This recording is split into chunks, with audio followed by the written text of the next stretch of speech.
लेकिन जैसे ही उनका साथी दामा आगे बढ़ा कि मैं जाऊंगा तो जाऊंगा अगर हमारे महाराज कृष्ण की इच्छा है तो। और जैसे आगे बढ़ा कैसे वह सिपाही रोकना चाहा, मारना चाहा उनके साथी को कृष्ण कन्हैया लाल ने उसे बड़े जोरों से एक तमाचा मारा। बेचारा सिपाही छटपटाते हुए वहीं पर गिर पड़ा, उसका राम नाम सत्य हो गया। अब बाकी जितने भी सिपाही थे वो सिपाही अपने अपने प्राण को लेकर के महाराज कंस की तरफ, उनके राजमहल की तरफ बढ़े। बोले स्वामी हो अरे गया प्रलय, बोले स्वामी हो गया प्रलय, काल ने नगर को घेरा।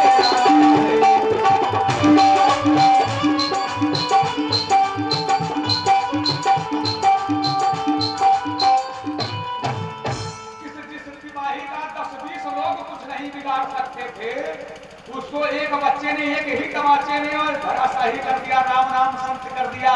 लगता है साक्षात यमराज ही आ गए हैं कि जिसको चाहेंगे उसको, क्योंकि यमराज से कोई बच नहीं सकता। कितना भी बलवान क्यों ना हो आप, कितने धनवान क्यों ना हो आप, लेकिन जब यमराज आते हैं तो उनके सामने, मौत के सामने किसी की चलती नहीं है। चाहे कितने ज्यादा ताकतवर क्यों ना हो, हाथी जैसा विशाल शरीर क्यों ना हो, चाहे आपके पास कितना धन ही क्यों ना हो, लेकिन जिस दिन मौत आ जाती है साक्षात, उस दिन कोई अपनी मौत से बच नहीं पाता है। जाकर के सिपाही ने अपने महाराज कंस को सूचित किया है। महाराज ऐसा लगता है कि साक्षात यमराज ही आ गए हैं। अब जैसे सुना ऐसे कंस का तो करने लगा, बेचारा भयभीत हो गया, डरने लगा, मार कंपायमान हो गया। और तब तक तो कृष्ण कन्हैया लाल अंदर पहुंच गए थे। देखा वहां पे शिव जी का विशाल धनुष रखा हुआ था और देखते ही देखते उस धनुष को उठा लिया और जैसे ही उसके प्रत्यंचा को चढ़ाना चाहा, कैसे इतना जोरदार शब्द का आवाज हुआ, भयंकर आवाज हुआ कि वह आवाज पहुंचा है जब कंस के कानों तक, तो बेचारे को साक्षात यमराज दिखाई दे रहे हैं। अब उसको ऐसा लगने लगा है कि अब ज्यादा दिन के मेहमान इस संसार में हम नहीं रह गए हैं। कंसयनी निशा नहीं आई,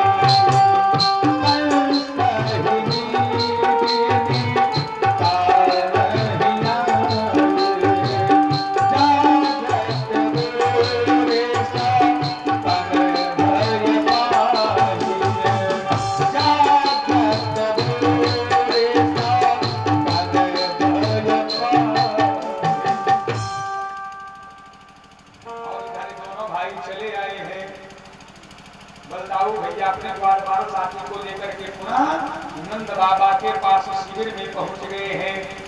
इधर पूरी रात सोने का प्रयास करता बेचारा कंस, लेकिन जैसे आंखें घूमता वैसे उसे कुछ सपन दिखाई देते कि सारा शरीर तेल से भीगा हुआ है, अड़हुल की माला पहने हुए गधे पर सवार होकर दक्षिण दिशा की यात्रा कर रहा है।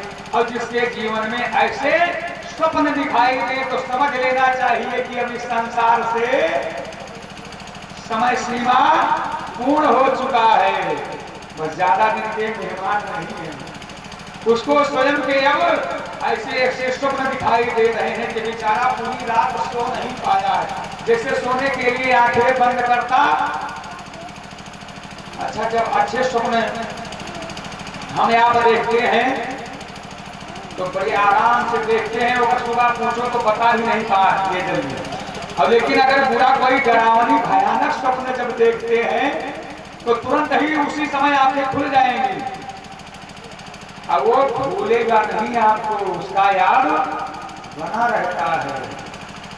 पूरी रात वो सोना चाहता है लेकिन सो नहीं पाया, उसे भयानक भयानक बुरे स्वप्न दिखाई दे रहे हैं। दूसरा दिन सुबह हुआ है।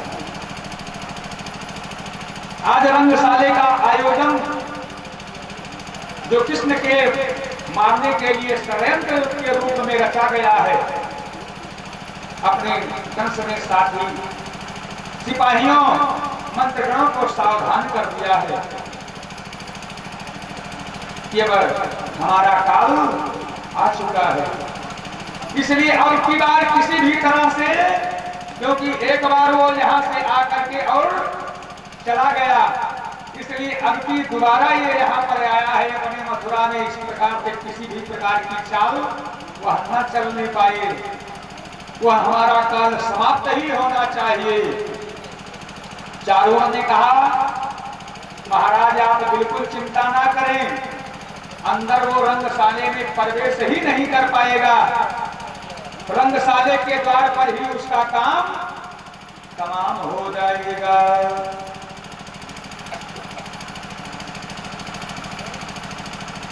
और चारों ने एक मुहावत को बुलाया, कहा जो उड़िया के हाथी है तुम्हारे पास, उस हाथी को इतनी बारूदी मदिरा पिलाओ, इतनी मदिरा पिलाओ कि वो मदमस्त हो जाए। और जैसे महाराज कंस का शत्रु कृष्ण इस समारोह में मुख्य अतिथि के लिए आए, तैसे वो अंदर प्रवेश नहीं करना चाहिए। रंगशाले के द्वार पर ही कुटलिया पीठ हाथी के पैरों के तले कुचल करके उसका राम नाम सत्य कर देना, खूब समझाया। उसने कहा, महावत ने कहा महाराज बिल्कुल चिंता ना कीजिए, बस आने की देर है, सीधे हाथी उसके ऊपर ही चढ़ा दूंगा, और जैसे ही हाथी हमारा आए पांव रखेगा तो कुचल करके यही समाप्त हो जाएगा। आप बिल्कुल चिंता न करो, आप आनंद मनाओ, ये समझो कि आपका काम हो गया है, आप निष्कंटक राज करो, कोई आपको नहीं मार सकता है। और दूसरे दिन रंगशाले का आयोजन हुआ है। दोनों भाई रंगशाले के मुख्य अतिथि के रूप में नंद बाबा को लिए हुए जब द्वार पे पहुंचे तो देखते हैं ये तो पहले से ही सधा हुआ है, बाकी सब लोग जो और अन्य लोग हैं उनके लिए तो वो रास्ता दे रहा है, वहां जा रहे हैं, अंदर रंगशाले में जा रहे हैं। लेकिन जैसे कृष्ण कन्हैया लाल पहुंचे द्वार पे, कैसे वह महावत उस कुटलिया पीठ हाथी को जाकर के मुख्य द्वार में ही खड़ा कर दिया। कृष्ण कन्हैया लाल कहने लगे भैया अभी अभी मैं देख रहा हूं सब जा रहे हैं इसी रास्ते से, और जैसे मैं पहुंचा इसमें प्रवेश करने के लिए, कैसे तुम हमारा रास्ता रोक करके खड़े हो गए, तो कृपा करो जल्दी से इस बाधा हाथी को हमारे रास्ते से हटाओ, मैं अंदर जाऊं, क्योंकि जब तक मैं जाऊंगा नहीं, फीता नहीं काटूंगा शुभारंभ, तब तक कुछ यहाँ होने जाने वाला नहीं है। इसलिए भैया अपने इस हाथी को हमारे रास्ते से हटाओ। लेकिन वो तो पहले से ही सिखाया पढ़ाया गया है। उस महावत ने कहा हमने सुना है कि तुम बहुत वीर हो। कहा तो उसने कहा कि अपने कुछ वीरता का परिचय दिलाओ।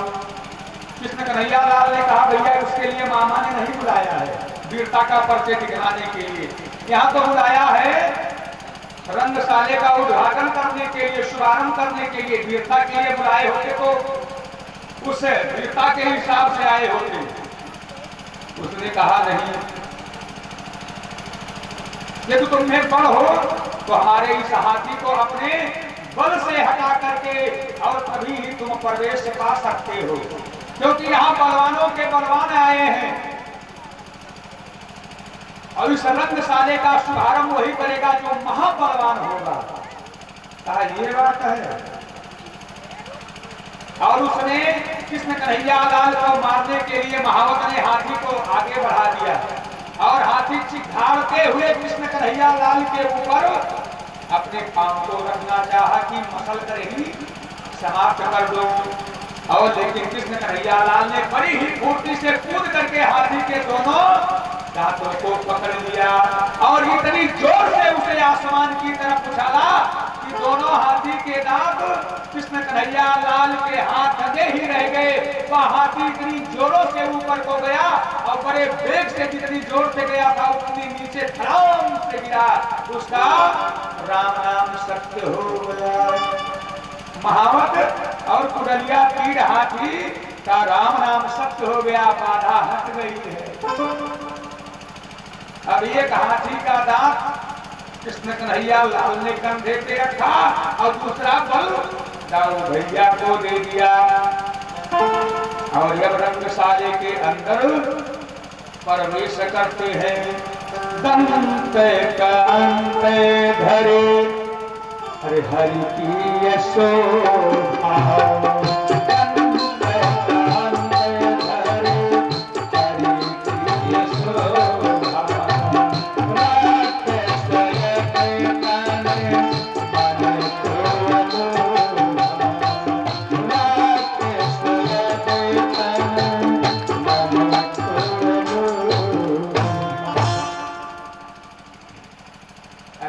कृष्ण कन्हैया लाल और दूसरा हाथी के दांत को बलदाऊ भैया अपने कंधे पर रख करके और रंगशाले में प्रवेश करते हैं। और जैसे ही प्रवेश करते हैं तैसे देखते ही उनकी आभा बढ़ती ही जा रही है। अब जो जिस भाव को लेकर के देख रहा है गोविंद कृष्ण कन्हैया लाल उसे उस भाव में दिख रहे हैं।